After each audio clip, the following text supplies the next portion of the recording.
Hello, and it is the last week of movie month.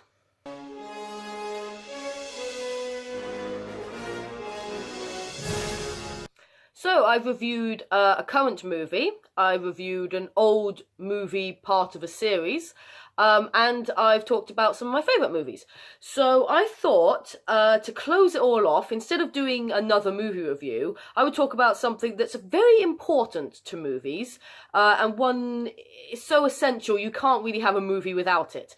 And that is music. I'm going to talk about my favourite movie soundtracks. So to be in this list, it very much has to be a movie soundtrack, not TV series, not musical theatre or anything. If it's a musical film, yes, but not musical theatre. So no Hamilton or Les Mis.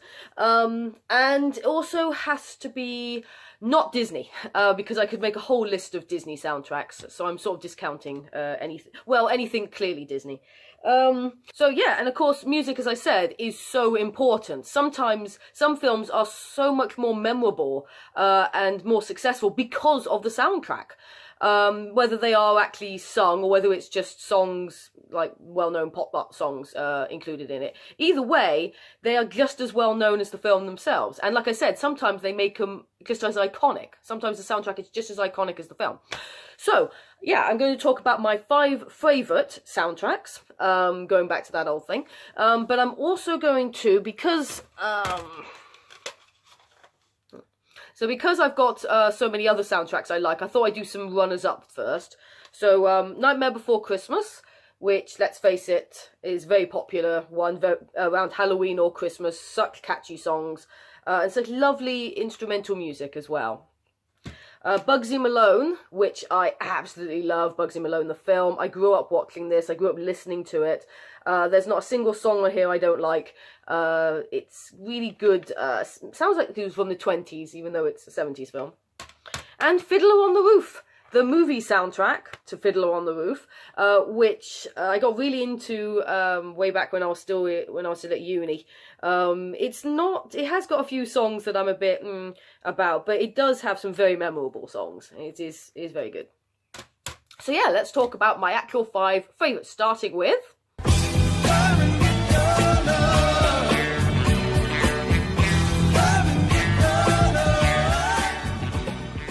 Awesome Mix Volume 1 from Guardians of the Galaxy. When I first got this soundtrack, I listened to it over and over again in the car, because that's what I tend to do. I still buy CDs so I can listen to them in the car, because I have no way of hooking up my phone or iPod or anything like that. I have to listen to CDs. But I bought this not long after seeing the film, and I pretty much listened to it back to back, over and over again, on repeat. I think, like I said, the film is so... You can't really have Guardians without its soundtrack. You know, all the songs they chose were perfect. And some of them were well-known hits, like I Want You Back, and Spirit in the Sky. But others are little less-known songs, or not as iconic songs, but have become a lot more well-known because of the soundtrack. And there's only one that I skip, and that is I'm Not in Love by 10cc. I've never been a really big fan of that song, and it's kind of depressing. At least I find it kind of dull and depressing, so I tend to skip that one. But other than that, I listen to the whole thing. And I also like the soundtrack to the second film. Probably not as much. I have got it. I haven't listened to it as much. It's still got some good songs on it. And it still, like I said, improves the film a lot. But it's definitely the first one that I fell in love with.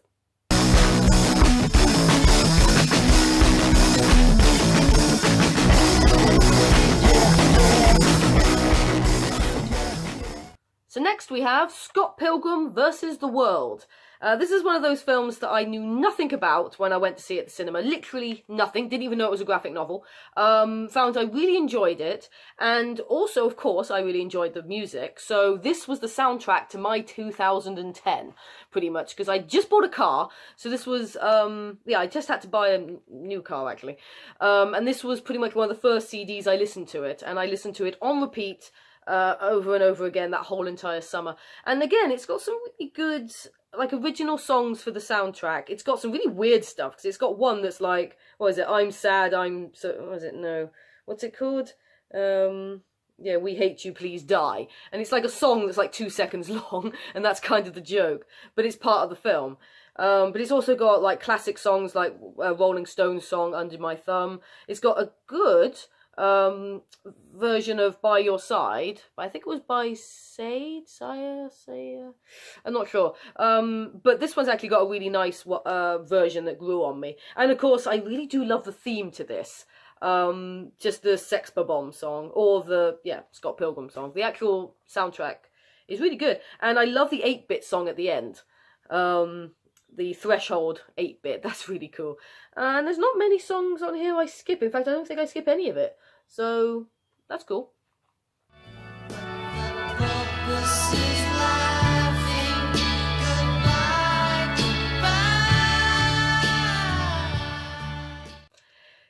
So I had to, of course, find a way to include the Monkees into this, since they're like my favourite band ever. And I have, because they made a film in the 1960s called Head, and this is the soundtrack to it. By the time this came around, the Monkees sound had turned into something very strange and different to what it began. But I really liked it.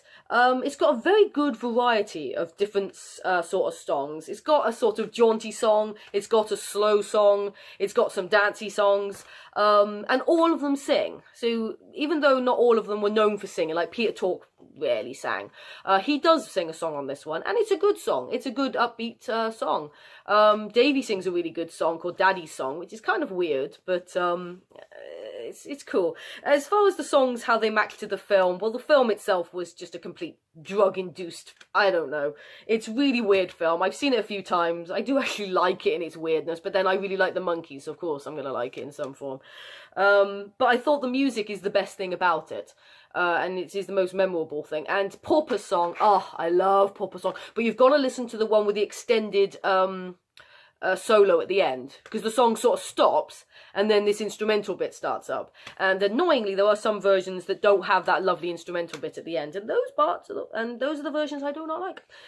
The only thing that's a bit annoying about this album is it does have extracts from the film, like bits of dialogue and actual sound bites from the film, which are a bit distracting and a bit weird, but not enough for me. The actual quality of the songs themselves on this make this worth listening to.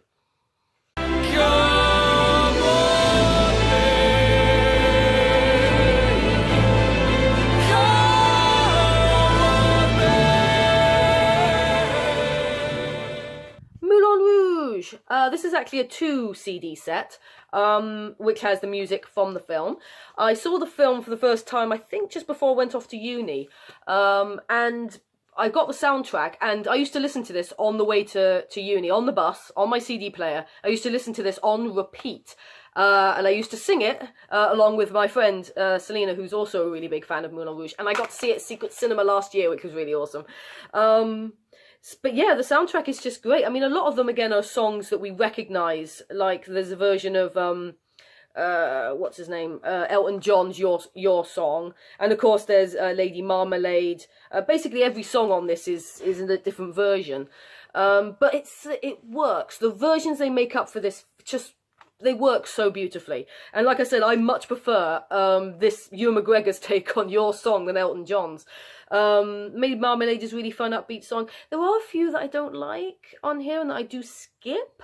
But again, the quality of the ones that I don't skip and that I really do like make this really worth listening to. And the second CD I don't listen to as much, even though that does have some really good songs on it as well. Including the end credits song, which is really, starts slow, but it really builds, and it's got its awesome beat, and it's really awesome. But yeah, I really do love that one.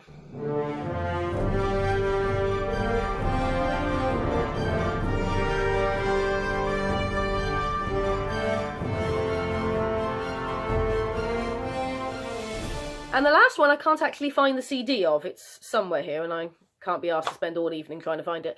It's The Hobbit! As I said in one of my videos this month, I am a big fan of the Hobbit series. And it isn't just the films themselves I love. I do love the music. And this is the only one on here that is purely instrumental. There is two songs on it that aren't. One of them is the Misty Mountain song, which Thorin sings in the film. It really annoys me, actually, because the film has a couple of other songs. It has three other songs in it, weirdly. The first film, that is, has three other songs, like Blunt the Knives, the one that Bofa sings, which is actually a deleted scene, which you can only see in the extended edition, and the Goblin song. And I'm really kind of annoyed they're not included on this. I know they're part of the extended, but then Blunt the Knives isn't, so why they couldn't have included that, I don't know. But they also have a song at the end. The last song is the one sung at the end credits of the film, which I really, really love. It's got the same tune as the Misty Mountain. Far over the misty mountains cold. Oh, I love that tune so much. And it's because of that mostly that I love this so much. It's just such lovely, beautiful music to just put on and listen to in the car. And that's what I do. I listen to it in the car when I'm driving. And it's just such lovely music to have. It's so relaxing, some of it. And some of it's, you know, more aggressive. And this is the first Hobbit film. I don't have the soundtracks to the other two, because it's the first one I fell in love with more than the other two, and again it's the music more than anything else as well, so I love all of it. And yeah, I do also like the theme song to Lord of the Rings. I do like a lot of music from that as well. I mean, it's all pretty much the same. I mean, a lot of the Hobbit score is the same as from Lord of the Rings. They just, which makes sense because, you know, it's still Hobbiton. It's like the theme song to Hobbiton, you know, or the Shire, should I say. So, yeah, I think it works so well, and it's such a beautiful score. I love it. And so, yeah, those are my favourite movie soundtracks. There were actually a few others that I could have included. I do also like the soundtrack to Chicago. I found the soundtrack to Greatest Showman was really good. I love that The Greatest Show song. That is amazing. And this is me actually gets me kind of emotional. So there are a lot of other soundtracks that I really love. And like I said, I really like a lot of Disney songs as well. But I thought to exclude them and give them their own list if I ever do a Disney month, which I will. So yeah, that's movie month out of the way. Next month's theme is, well, I'm not going to say, but let's just say it's linked to a certain film that just happens to be coming out very soon. So see you then.